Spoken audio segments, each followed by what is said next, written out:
Halo teman-teman, hari ini kita akan membahas sektor yang cukup sama dengan retail, yakni kita akan membahas consumer good.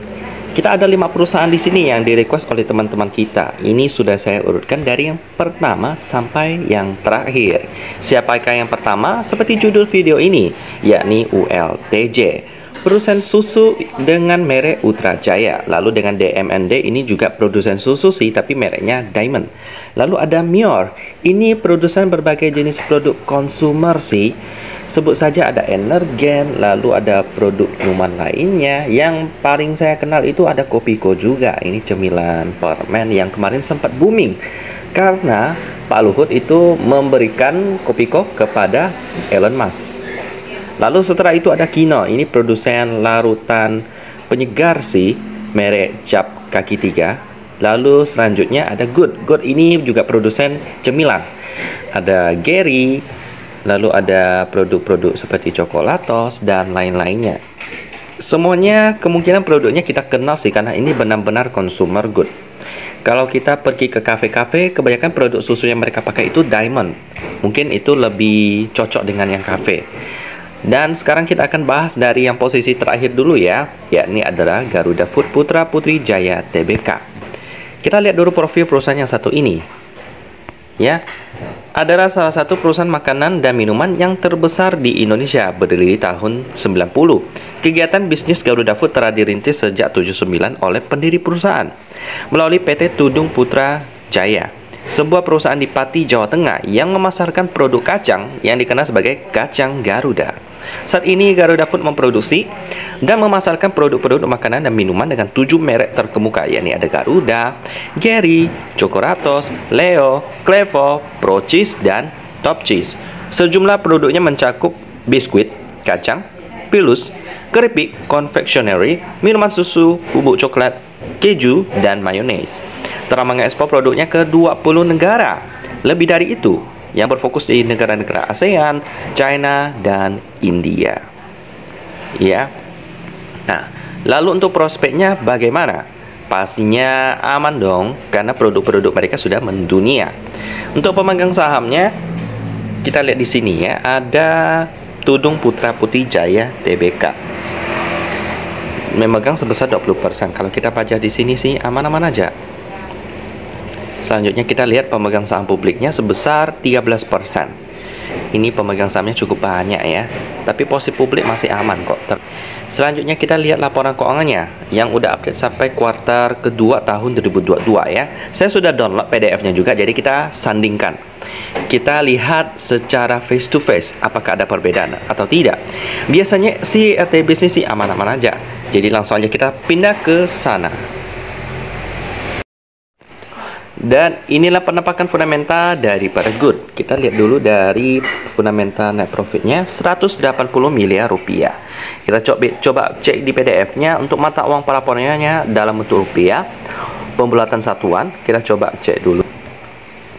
Untuk laporan laba ruginya, laba rugi yang dapat diatribusikan ke entitas induk itu sebesar 180 miliar rupiah. Jadi cukup akurat dengan PER-nya 55 kali. Ini udah mahal sih, karena PBV-nya juga udah 7 kali lipat. Ya, ini dari harganya 1.285. Turun sih, cuman ini karena efek stock split ya. Tahun 2021 dia bisa sampai 5 kali lipat. Selanjutnya untuk liquidity-nya juga bagus, 157%. Kita coba cek aset lancarnya. Untuk aset lancar dia sebesar 2,5 triliun. Untuk liabilitas jangka pendek sebesar 1,6 triliun. Jadi bedanya aset lancarnya lebih gede, 1,5 kali lipat. Selanjutnya kita lihat turnovernya. Kemarin udah tutup sih, cuman itu bukan kriteria yang paling penting sih. Yang paling penting liquidity-nya oke, cuman PER-nya ini yang nggak oke. Jadi untuk Good ini masih belum masuk watchlist investasi standar saya. Jadi kita lihat di posisi keempat, kita ada Kino. Bagaimana ke fundamentalnya? Kita coba cek sama-sama Kino ini. Yuk kita pindah ke Google lagi. Di posisi keempat ya, kita ada Kino Indonesia Tbk dengan kode emiten seperti namanya, KN KINO atau kita panggil aja Kino. Kita mulai dari sejarahnya terlebih dahulu yang bisa dibilang masih muda-muda ya.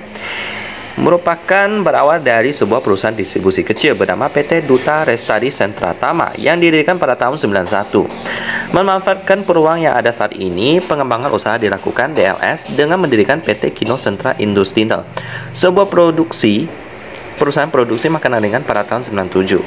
KSI memfokuskan diri pada aneka produk makanan ringan seperti permen, snack, dan coklat, serta minuman berperisa dalam bentuk serbuk yang hingga kini dijual di pasar Indonesia maupun mancanegara. Produk pertama yang diluncurkan oleh KSI adalah Kino Candy. Melihat keberhasilan pencapaian sebelumnya, tahun 99 mendirikan PT Kino Care Era Comestindo, sebuah produsen aneka produk perawatan tubuh untuk semua gender dan usia. Pada tahun 2014, PT Kino Care Era Comestindo berganti nama menjadi PT Kino Indonesia. Produk pertama yang diluncurkan adalah pembersih muka 2-in-1 Oval, disusul dengan produk vitamin rambut Ellipse. Ya, betul, vitamin rambut. Biasanya kita tahu kalau produk untuk sampo gitu kan itu kebanyakan dari Unilever sih. Cuman ternyata Kino ini ada produksi juga loh perawatan rambut vitamin rambut Ellipse. Dan juga ada sabun khusus daerah kewanitaaan, resik V, dan parfum dalam bentuk gel eskulin. Produk-produk tersebut berhasil mendapatkan respon positif dari pasar Indonesia, sehingga berdampak signifikan pada pertumbuhan usaha Kino. Inovasi terbaru pada segmen ini juga dilakukan melalui produksi pasta gigi herbal dengan konsep Islami Sasha. Pada 2003 kembali memperluas segmen usahanya ya, jadi banyak banget. Kita pantau satu persatu. Ini panjang sih, saya udah baca tadi ya. Kita coba simak. Dan juga mereka melakukan diversifikasi pada segmen perawatan bayi dan rumah tangga. Mereknya adalah Sleep Baby.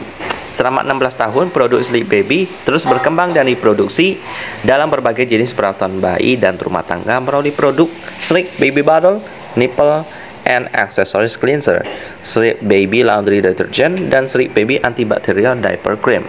Tahun 2011 mereka akhirnya memproduksi salah satu produk yang cukup terkenal ya, mendapatkan lisensi dari Wenken Drug Singapura untuk memproduksi, memasarkan, dan mendistribusi produk larutan penyegar cap kaki 3. Nah, lalu sebelumnya mereka juga memproduksi minuman energi Panther, lalu Asian Healthy Drink Cap Panda. Ini sampai sekarang juga masih terkenal si Cap Panda ini. Lalu inovasi atas produk minuman terus dilakukan dengan meluncurkan produk larutan penyegar cap kaki 3 dalam beberapa varian rasa pada tahun 2016. Kerjasama perseroan dengan Wenken Drug pun semakin erat dengan ditandainya dengan adanya perjanjian lisensi untuk memproduksi, memasarkan, dan mendistribusikan produk larutan sejuk segar pada tahun 2017. Jadi cap kaki 3 ini bukan merek dari Indonesia ya, tapi dari Singapura. Kita tahu Singapura itu kan ada berbagai banyak bahasa ya. Jadi larutan cap kaki 3 itu kan bisa dibilang bahasa yang mirip-mirip dengan Indonesia juga. Lalu selanjutnya, selain itu, perseroan juga bekerja sama dengan salah satu perusahaan minuman terbesar di Thailand, yaitu Grup Mali, dengan mendirikan PT Kino Mari Indonesia dan Mali Kino Thailand yang beroperasi pada tahun 2019. Di segmen farmasi juga mengembangkan produk jamu dengan merek Dua Putri Dewi setelah mengakuisisi merek tersebut dari PT Surya Herbal pada tahun 2016. Ini digunakan untuk berbagai varian jamu lainnya di masa depan ya. Dios yang saat ini didistribusikan dan dijual di Filipina ya, dan juga ada obat batuk herbal balsam, obat sakit kepala, obat kurap dengan merek cap kaki 3. Selama 3 dekade telah bertransformasi menjadi perusahaan yang mapan dan terkemuka bersaing di dalam negeri, dan juga pengembangan bisnis merambah ke kawasan Asia ya, dengan kantor cabang di luar negeri seperti Filipina, Malaysia, Vietnam, Kamboja, India, China, dan Jepang ya. Produk mereka sudah memenuhi standar kualifikasi internasional ya. Hingga saat ini memiliki 33 merek yang beberapa diantaranya berhasil mendapatkan pengakuan sebagai merek pilihan utama para konsumen gitu teman-teman, dengan slogan Innovate Today, Creating Tomorrow. Lalu untuk prospeknya bagaimana? Ya pastinya bagus dong. Produk mereka udah mendunia soalnya ya. Untuk pemegang sahamnya kita lihat di sini ada Kino Investindo. Ini juga aman-aman ya. Jadi kita langsung aja masuk ke pembahasan fundamental daripada Kino ini. Selanjutnya kita lihat tentang laporan keuangannya yang sudah update sampai kuartal kedua tahun 2022. Yuk langsung aja kita pindah ke sana. Ini dia Kita mulai dari pemegang sahamnya dulu. Kino Investindo memegang 67%. Lalu posisi publiknya cukup kecil ya, 5,27%. Ini sih nggak memenuhi ketentuan daripada OJK sih. Jadi mereka harus memenuhinya ya dengan melakukan right issue atau aksi koperasi lainnya. Selanjutnya, net profitnya 44 miliar rupiah. Kita coba cek di PDF-nya. Mata uang pelaporannya dalam bentuk rupiah dan dalam pembulatan satuan. Jadi tidak perlu kita kali, langsung aja masuk ke laporan laba rugi. Laba rugi yang dapat diatribusikan ke entitas induk itu 44,8 miliar rupiah. Jadi akurat di RT bisnis dengan PER-nya 37 kali. Lalu selanjutnya liquidity-nya kurang rasio 132%.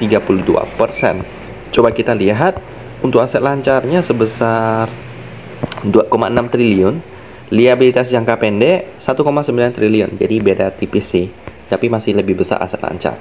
Turnover-nya udah ke reset ya pagi ini, jadi langsung aja kita lihat.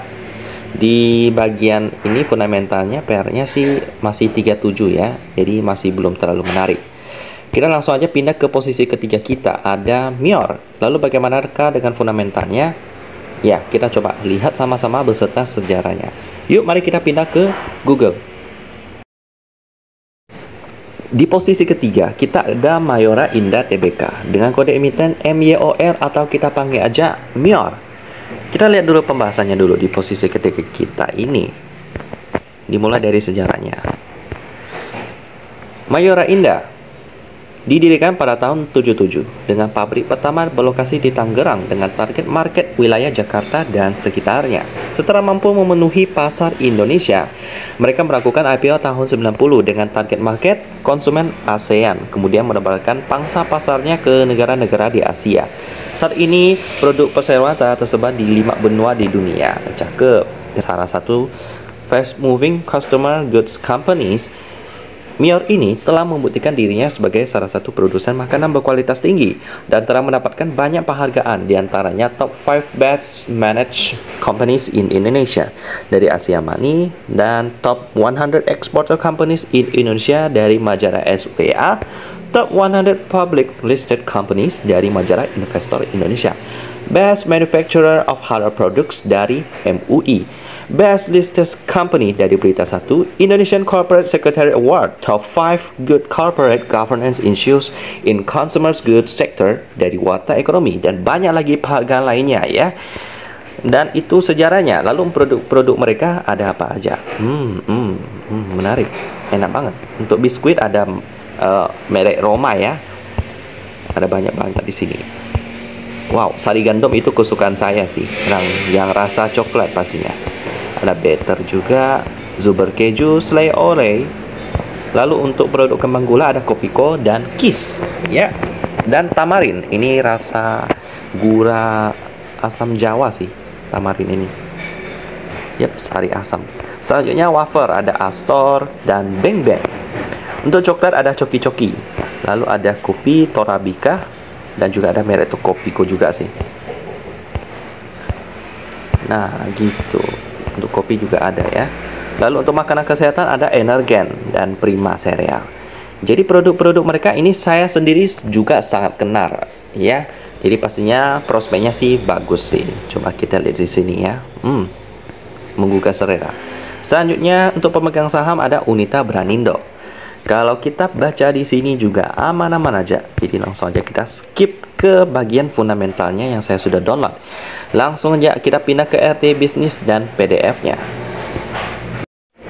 Dan ini dia, dari pemegang sahamnya ada Unita Branindo memegang sebesar 32%. Lalu porsi masyarakatnya sebesar 15%. Ini sih aman.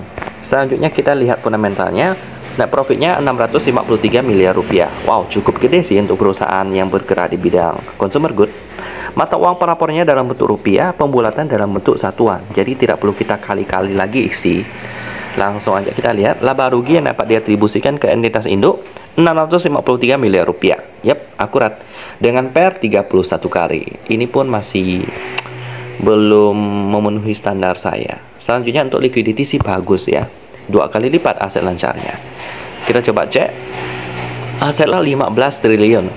Dan liabilitas jangka pendek 6,2 triliun. Jadi masih lebih gede. untuk liquidity-nya ya. Turnover-nya udah ke reset. Jadi untuk MIR ini saya bisa simpulkan masih belum menarik ya untuk harganya yang sekarang. PER-nya masih cukup mahal, sebesar 31 kali. Ini udah posisi ketiga tapi belum ada tanda-tanda perusahaan yang menarik sih. Kita coba lihat sisa dua perusahaan lainnya deh, yakni yang ini pertempuran antar produsen susu sih. Susu mana yang lebih menarik? Nah, kita coba lihat ya. Pastinya ULTJ sih, cuman kita lihat DMND dulu. Yuk, mari kita lihat fundamentalnya. Selanjutnya, Diamond Food Indonesia Tbk dengan kode emiten DMND. Kita mulai dari sejarahnya dulu ya. Kembali pada tahun 74, ketika ide raksasa untuk menyediakan cakupan nasional pasokan makanan berkualitas baik. Dan ini permulaannya ya. Lalu pada tahun 2009, Diamond memiliki lebih dari 35 line up produk. Produknya apa aja? Yap, ada Diamond Milk, Diamond Cheddar Cheese, dan compound couvertures, Diamond Mayonnaise, Biokurset ya untuk yogurt, lalu Diamond Ice Cream. Ya, ini yang paling terkenal sih Diamond Milk-nya ini sih. Ini di mana-mana di kafe-kafe kebanyakan pakai produk ini. Yap. Jadi untuk prosesnya bagaimana? Aman sih karena bergerak di bidang consumer good. Selanjutnya kita lihat pemegang sahamnya adalah Chen Sen Nam. Untuk beritanya sih aman-aman aja. Cek di posisi kedua kita ini loh, masa belum ada yang menarik? Yuk kita coba cek bagaimanakah dengan DMND ini. Kita pindah ke RT Bisnis dan PDF.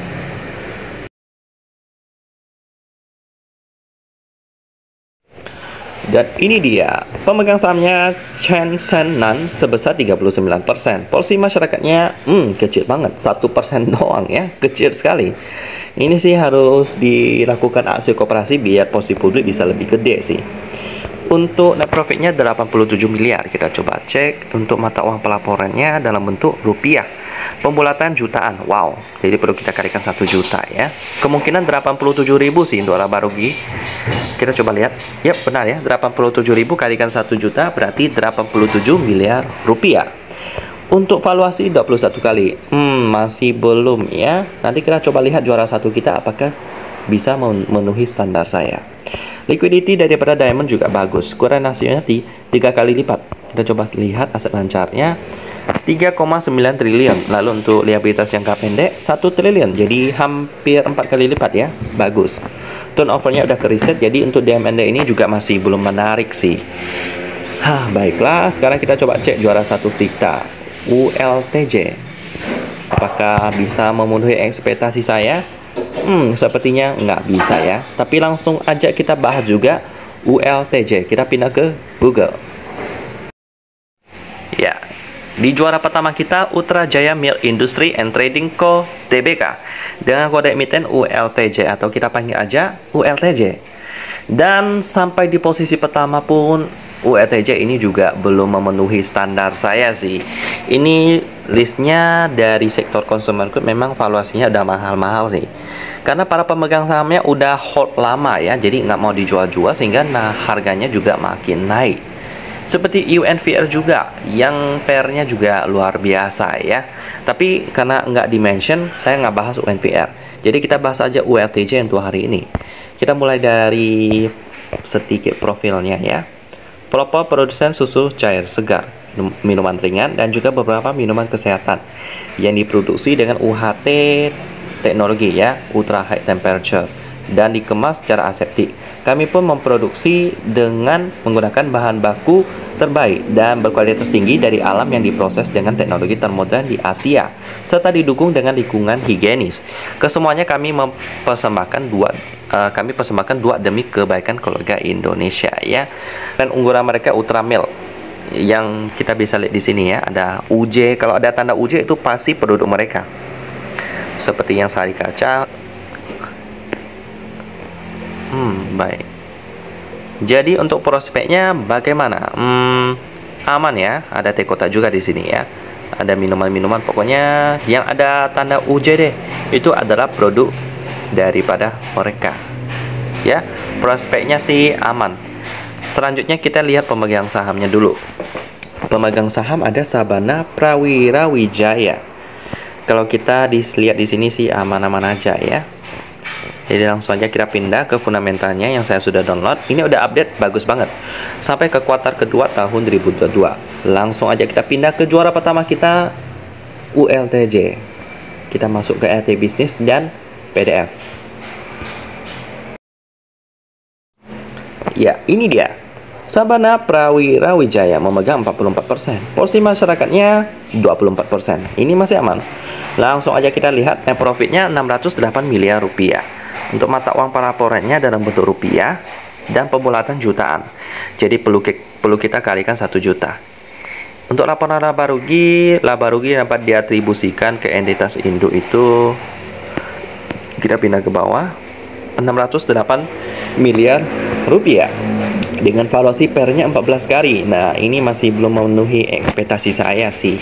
Di sisi liquidity-nya, ukuran hasilnya 3 kali lipat lebih. Kita coba cek aset lancarnya sebesar 5,2 triliun. Liabilitas jangka pendek 1,4 triliun. Jadi masih lebih gede liquidity-nya. Turnover-nya ada ke reset. Jadi ya, kesimpulan dari video ini sih, dari kelima perusahaan tadi nggak ada yang memenuhi ekspektasi saya ya.